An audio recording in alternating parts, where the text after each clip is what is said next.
What is the situation with the water? Obviously, in Palisades, ran out last night in the hydrants. I was talking to the firefighter on this block. They left because there was no water in the hydrant here. The local folks are trying to figure that out. I mean, just when you have a system that's not dissimilar to what we've seen in other extraordinarily large-scale fires.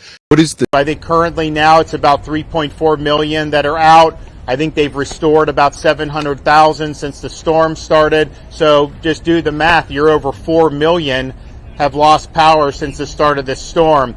Fortunately, Florida, we pre-staged 50,000 linemen throughout the state of Florida, and so those folks are going to work. And it's not as easy to do when you've just had Hurricane Helene. A lot of these linemen, there's still hundreds of thousands of people without power in North Carolina and Georgia, some of those states. You know, Helene in Florida, we did 2.4 million restorations in record time. That's not the norm. And so finding the linemen, given what they're doing now, we brought them in from as far away as California. But those folks are there. There's a... Well, here's my point is just simply, you know, they were trying to pin this on Donald Trump, and they were going after Donald Trump's comments.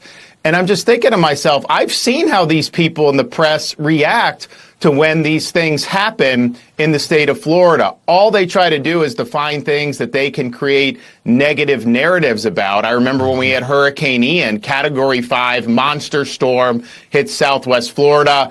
All they were looking for were things to do negative. And the reality was the state was prepared. We had an overwhelming response. We were doing things like rebuilding bridges in 3 days. We were able to bring the power back on and millions of people in record time.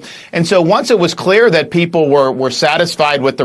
For people in your industry to try to create division and to try to create narratives anytime these things happen. Now, you're not as interested in doing that because Newsom is a D. If Newsom was a Republican, you guys would you would have him nailed to the wall for what they're doing over there. And I know we've dealt with it. We just assume in Florida, anytime something happens, it's going to be politicized by the media. So you guys sitting in judgment of Donald Trump, I mean, excuse me, I think your track record of politicizing these things is very, very bad. Okay, last question. Want to really see something that said, take a look at what happened. Hey. Why this beat so cold? We will make America proud again. And you try to kill our we will make America wealthy again. And yes, together, we will make America great again. So President-elect Trump hosted a group of Republican governors at Mar-a-Lago last night. Florida Governor Ron Desantis was there, and he joins us now. Governor, thanks so much for joining the program. Good morning. So, Governor, you know, everyone has been saying, you know, if Ron DeSantis were in California and there was a disaster like this, there would be great criticism. But we know that you would handle this differently. You had this interesting exchange with a reporter yesterday. Let's watch it. Is it appropriate for the president-elect or a president to be criticizing? Is it appropriate for people in your industry to try to create division and to try to create narratives anytime these things happen? Now, you're not as interested in doing that because Newsom is a D. If Newsom was a Republican, you guys would you would have him nailed to the wall for what they're doing over there. So why aren't they criticizing him or the mayor? Well, here's my point is just simply, you know, they were trying to pin this on Donald Trump, and they were going after Donald Trump's comments. And I'm just thinking to myself, I've seen how these people in the press react to when these things happen in the state of Florida. All they try to do is define things that they can create negative narratives about. I remember when we had Hurricane Ian, Category 5 monster storm hit Southwest Florida. All they were looking for were things to do negative. And the reality was the state was prepared. We had an overwhelming response. We were doing things like rebuilding bridges in 3 days. We were able to bring the power back on and millions of people in record time. And so once it was clear that people were satisfied with the response after a few days, you couldn't find CNN in the state of Florida if you had a search warrant. I mean, they they were just gone. They had no interest in covering the story at that point. And so it's different how they approach these things when it's one of their guys on their team, both in terms of the mayor and the governor. And so I'm fine to say just don't politicize it at all. But I think the media, it's like the pot calling the kettle black when they're So attacking true. Donald Trump, when they're the ones that are always the lead in these instances. So, Governor, I've made the request. I think Republicans. It's different, y'all, than incompetence and DEI. The leadership is completely different, and they never want to take accountability.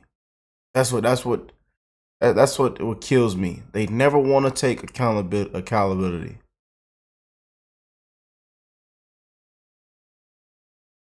But it's incompetent.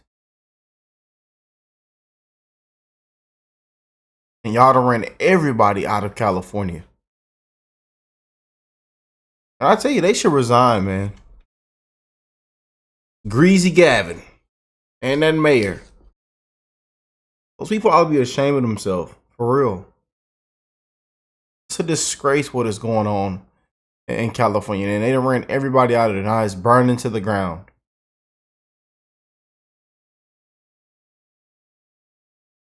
Republican governors need to go out there and show them how it's done, because the people are crying out for help and they're American citizens, and that's what we do. We pitch in. What are you doing right now to help them out? Well, we immediately offered assistance, and so the Florida Division of Emergency Management is in contact with California's Emergency Management Agency, and as there's requests that come down the pike, we will fulfill those requests. And this is not something that's unusual amongst the states. We've provided support to California in the past when they've had wildfires. We've had states support us. I mean, when we had Hurricane Helene and Milton, we had a lot of people that sent assets down. Now, fortunately, with Helene, we were able to send those back very quickly, and then we ended up sending our assets to Western North Carolina a day or two after the hurricane. So states do have a very good track record in this country of working together, and it's not just Republican governors. I mean, Democrat governors have helped Florida. We've helped Democrat governors, and I think this is something. Those are Americans' homes who've gone in blaze. They're from different political persuasions, but we have a responsibility as Americans to come together. Governor, I'm up against a hard break, but I got to ask you, you're going to have a seat that you got to fill. Have you made a decision of who you're going to fill that seat, Marco Rubio's seat with? No, I haven't, but it will come soon, and it's going to be somebody that's going to help President Trump deliver on the mandate he earned from the American people. It's going to be somebody that's going to be strong on immigration, and it's going to be somebody that represents the conservative principles that have made this country great. Ron DeSantis, Governor, thank you so much. We appreciate it. But it was amazing to see Ron DeSantis torch this reporter with the truth bombs, man. You know, in Trump's defense. But again, they've been warned 2 months ago, 4 months ago, even in 2018. You know, warnings come before destruction. But this is what you get with incompetence. You know, DEI didn't earn it. Didn't earn it. Incompetent leadership. And they never want to take accountability. Never want to take accountability. And he's right. If this was a Republican, man, they would literally be on the wall.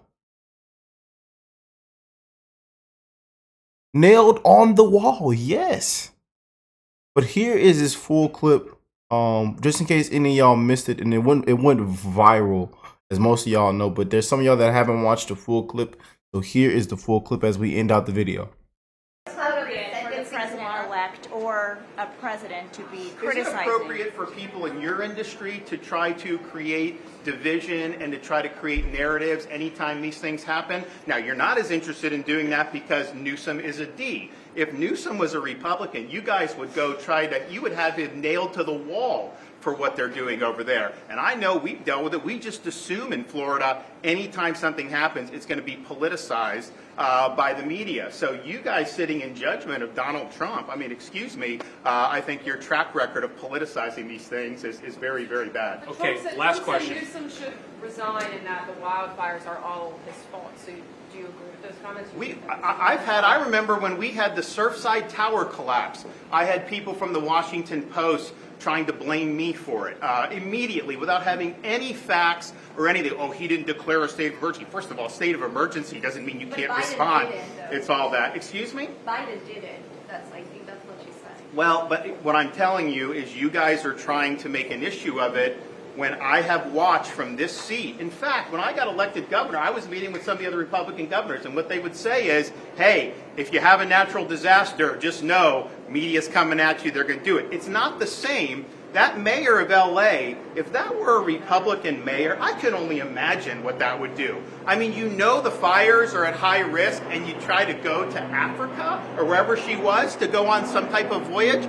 You should have been there preparing and doing that, and yet I don't see a lot of heat being directed in that thing. And so, I'd like to see some balance on how this is done. You could criticize the president-elect, but I think you also have to hold these other people accountable, and I have not seen that.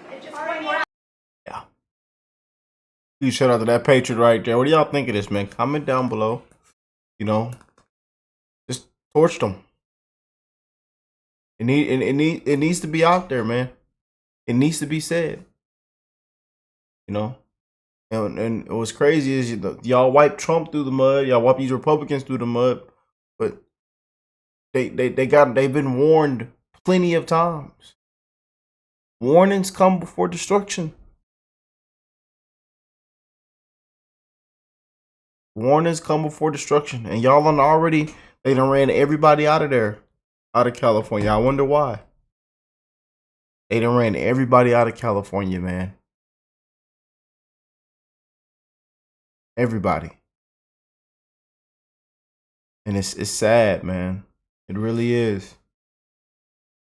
And you wonder why it damn near almost flipped red. I'm just saying. You get what you vote for. But we send our prayers down to California, man. It's been very sad seeing those videos and seeing people live breaking news talking about losing everything. Wedding pictures, wedding dresses, families, belongings, their loved ones' ashes, and just things that meant a lot to people, man. People have lost it all in the blink of an eye. But that goes to show you that the life we live, y'all, is very, very temporary, man. So I encourage you to just be an amazing human being. Live your life to the fullest. Enjoy your time. Spread the love, man. We live in a very, very fast time travel. And it's all temporary, y'all. And I send my love, my thoughts, my prayers out to Californians out there that have lost everything. Life has been devastated. You are in our prayers. But I love you guys, and I will catch y'all in the next one. Peace and love, family.